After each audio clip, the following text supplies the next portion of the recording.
the Raven's heir. Soon as one of them's caught, another one takes his place. Hey, Harold, have you read this? Harold?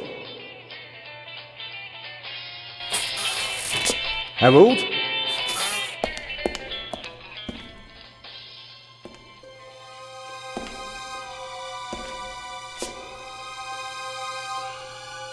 Harold, you hear me? This is no time for fun and games.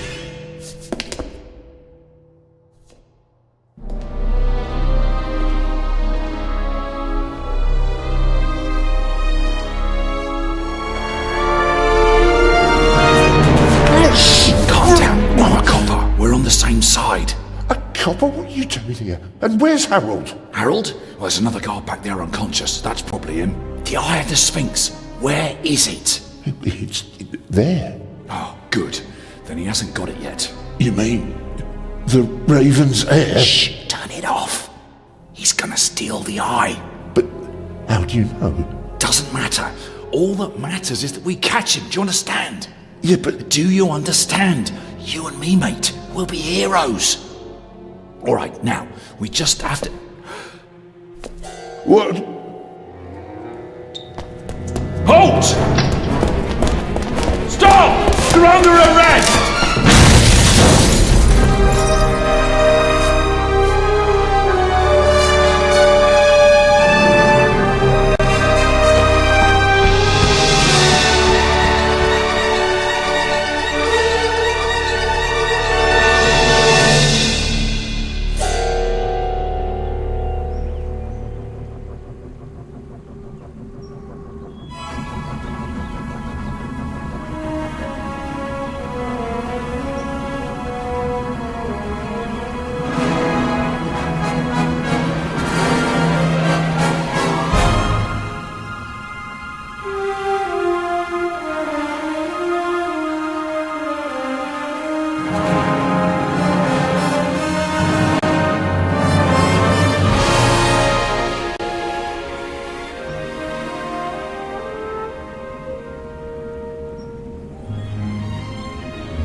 Hands up!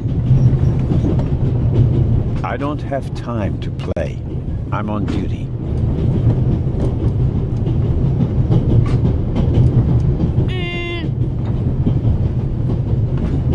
Haha, you're funny. But you don't look like a real cop. You don't even have a revolver.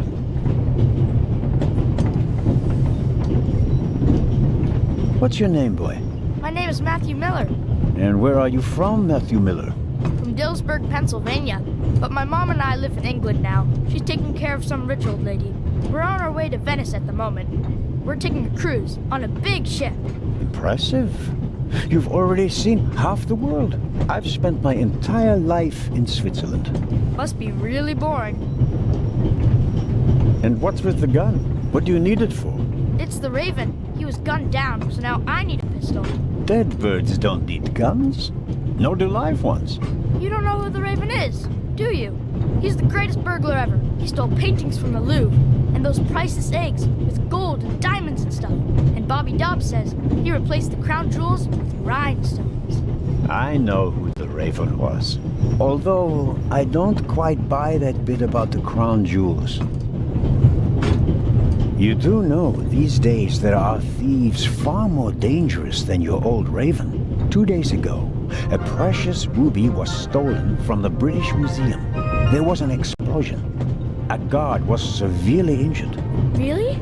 Yeah. And do you know what the papers say? You talk too much, Constable. Zellner, monsieur. Anton Jakob Zellner. Or did he pull a gun on you? No, monsieur. Get a move on. Inspector Legrand, it's a great honor to work with a celebrity like you. We appreciate the support of the Swiss police, but it'd be better if you'd remain seated and keep an eye on things. But monsieur, surely I can be of assistance, somehow. I saw a safe being loaded. We have everything under control. If you'll excuse me, I'll be in the first freight car at the back of the train for the rest of the trip. I'm not here to enjoy the beautiful scenery. I am a good observer, and I have finally honed powers of deduction. Thanks to that?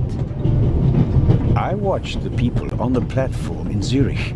I know, for example, that that man over there is a violinist. That would be more impressive if there weren't a violin case next to him. And I believe that the gentleman in the next carriage is a German doctor on his way to Italy to take up a new position. And what gives you that idea? There's the rod of Asclepius engraved on his cufflink. And he's carrying a German-Italian dictionary. Maybe he's just taking a holiday in Italy, following in Goethe's footsteps. Too much luggage. And no, he's not retiring to Italy either. The suitcases are too shabby for me to believe that he can afford to retire in his late 50s. All right then, Constable... Zellner. Constable Zellner. If you're such a clever fellow, what am I doing on this train?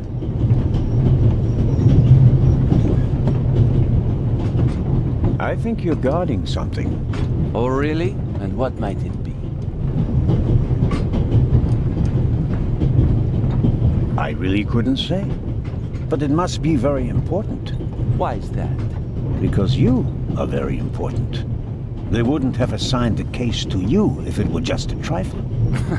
Let's assume that we really are transporting something very important on this train. And let's assume that it really is my job to see that it arrives safely. Then why isn't the train crawling with police?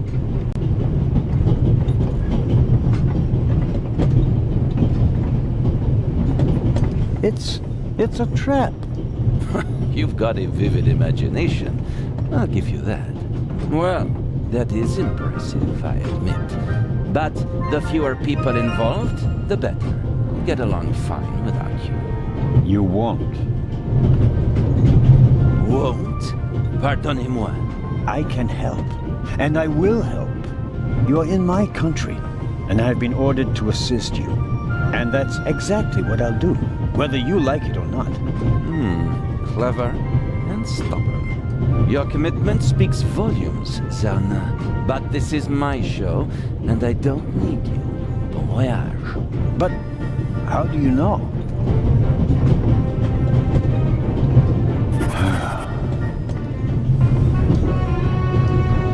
Oh, hello. You cheated. I did what? I saw you talking to the German doctor on the platform. He told you everything himself, and you were just pretending to put two and two together. And what of it? Do you know who that is? That's Inspector Nicholas Legrand. You have to impress him if you want to work with him. I'm going to tell on you. You'd really tell on me? To the very policeman who shot your dear Raven? Whoa! It was him? Mm-hmm. Hunted and killed Europe's most famous burglar. That's how he got his start. I won't tell him a thing. I wouldn't either. All right, Matthew. I have to do my work now. Everyone calls me Matt. Well, except for my mom. She calls me Maddie, as if I were a little kid. Whether Legrand wants my help or not, I'll keep my eyes open. Maybe I can change his mind.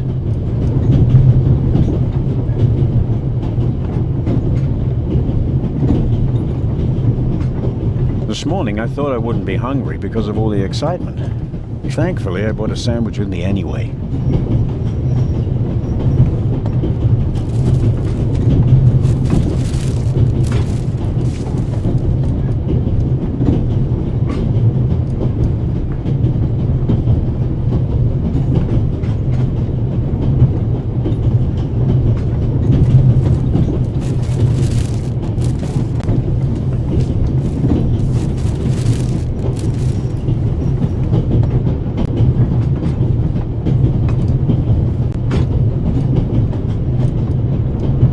The apple core in the sandwich paper. That way I can carry it without making a mess of my trouser pocket. Still, I'd prefer not to have to carry them all day.